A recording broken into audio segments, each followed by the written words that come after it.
شیطان کی چال سے لوگوں کی موت۔ گدھا درخت سے بندھا ہوا تھا۔ شیطان آیا اور اسے کھول دیا۔ گدھا کھیتوں کی طرف بھاگا اور کڑی فصل کو تباہ کرنے لگا۔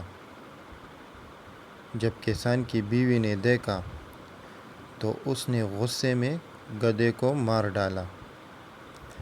گدھے کی لاش دیکھ کر گدھے کا مالک بہت غصے میں آ گیا اور کسان کی بیوی کو گولی مار دی۔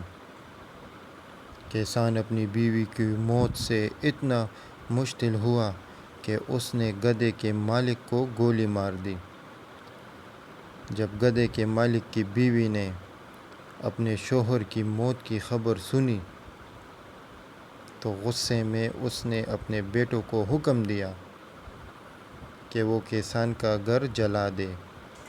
بیٹے شام کو آ گئے اور ماں کے حکم کو پورا کرتے ہوئے کسان کے گھر کو آگ لگا دی، یہ سوچ کر کہ کسان بھی گھر میں جل کر مر جائے گا، لیکن ایسا نہیں ہوا۔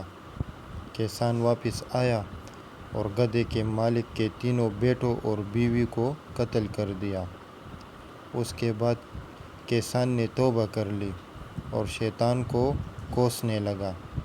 شیطان نے ناراض ہوتے ہوئے کہا کہ میں نے تو کچھ بھی نہیں کیا، صرف گدھے کی رسی کھولی تھی۔ لیکن سب نے رد عمل ظاہر کیا۔ رد عمل کے جواب میں اور زیادہ اور شدید رد عمل ظاہر کیا اور اپنے اندر کی خباثت کو باہر آنے دیا۔ لہٰذا اگلی بار جواب دینے، رد عمل ظاہر کرنے اور کسی سے بدلہ لینے سے پہلے رک جائے اور ایک لمحے کے لیے سوچے۔ کبھی کبھی شیطان ہمارے درمیان صرف گدھا چھوڑ دیتا ہے اور باقی کام ہم خود کرتے ہیں۔ شکریہ۔